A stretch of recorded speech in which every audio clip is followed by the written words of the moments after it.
we are celebrating the success of others and learning to be happy when other people do well.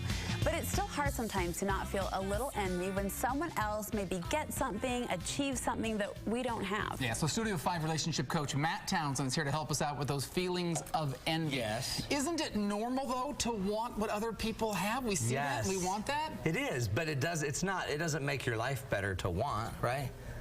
If I just sit there and I want what you want, but it's totally normal. But, you know, so is death. And either way, it's bites.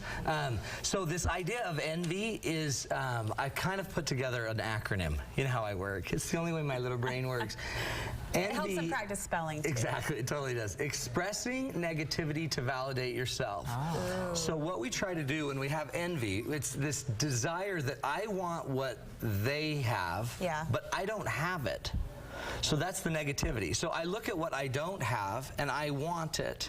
And so what I become fixated on is what I don't have. So we play off of other people's success to feed our own ego. Well, think about that. Imagine your life, if it's filled with all these things you don't have, then my ego is going to take a hit. Some things we have to turn off to get rid of the envy. Turn off your focus on what you want. The minute you're always obsessed with what you want, you're always noticing what you don't have, right? So you turn off your focus on what you have. Oh no, turn on your focus for what you have. Start focusing on what is happening in your life. I sat down with a couple 20 minutes ago that they're convinced the other doesn't do anything right.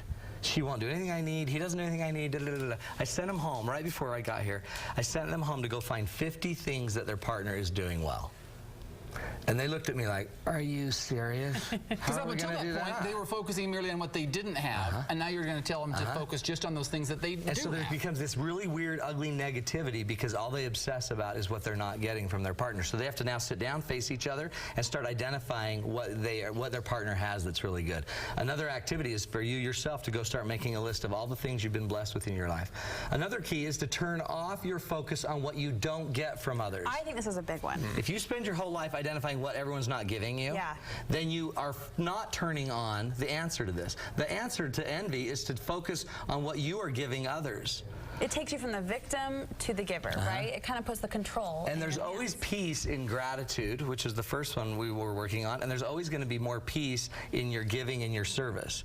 So if I'm focusing on what I can give the world instead of what the world's giving me, I'm going to have more peace. It's just inherent because I'm in my essence, I'm doing what I need to be doing for this world. I'm not just keeping score at what the world's not doing for me. And you've talked to us several times about that. The more we give to other people, we lose ourselves in that process. So, I mean, those are two fairly simple ones, right? Okay, the next one. We have to learn to turn off our focus on our assumptions about how other people live and feel. We think everyone else has got the cat by the tail. We think everyone else has got the world in their hands. Everyone. Like, we all know Brooke is perfect. And when she goes home, we know it's immaculate. I'm trying to look for the fiction in this comment. No. Oh my God. Whatever. Yeah. But they all do. Like, I bet people look at you and like, Brooke's got perfect hair, and her lips are pink. But I bet you really. See, look at that shot right there. See, people right now looking at that and say she's like dressed beautifully, her hair looks good. You guys, all right. And she's got and now they're here to tell you it's all smoke and mirrors, baby. No, but the reality is nobody knows your life. You know what I mean? Nobody knows what you have to go through. Nobody knows the surgery, no, just kidding. Nobody knows. But the reality is none of us know. You're so dead to me. I know, I'm in trouble. But nobody understands really what the life or the reality of another person is. Somebody might have a boat and a really nice house, but the husband may also have major self-esteem issues and battles anxiety every day to go to work to provide for this house. And nobody knows that. They just know he's got a nice house, a woman that looks really good, seems like her life's together, but nobody knows that she just had her mother that had a bout with cancer. And they don't know the real story. So we have to turn off our assumption of what we think everyone else is living. And that's the danger, I think, in social media, be it blogs or Facebook or Instagram, because we just see a snapshot. We just see a sentence of somebody's life. And if we take that as the whole deal, it's not. That's not the real deal. The real deal is everyone's living a reality. And what I see is I get to see thousands of people through my office a year. I literally see everyone is messed up. Everyone that's is good to hear. suffering. Can I say that? It's very good to hear because we all think that nobody's messed up. We think we're the only ones struggling. I'm telling you, and honestly, the most beautiful people I see, seriously, the most physically beautiful clients I have some of the most incredible private problems you've ever seen. Some of the most incredible athletes that are clients of mine that are super mega stars have really big issues.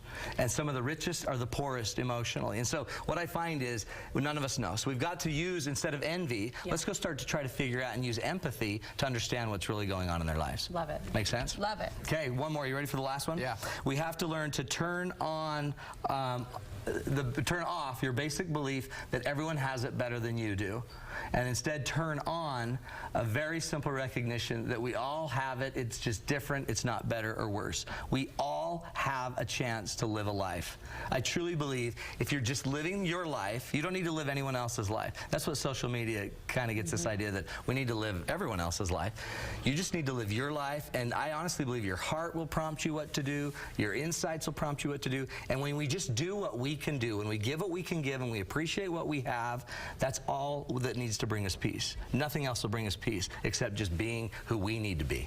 Amen, brother. I love it. 4 switches to turn off, 4 switches to turn on. We got information on our website if you want more about that. But you got the big date night coming up in St. George. Date night, March 29th. That's next Friday, I do believe.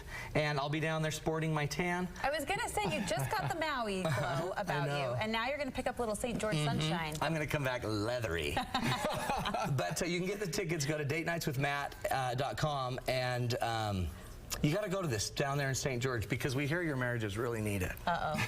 Something about Utah. People in St. George messed up more than the rest? Is that what we're saying? Well, they are for this date night. All right. Thanks so much, you guys. Thanks. Still to come on Studio 5, the scrapbooking shortcut.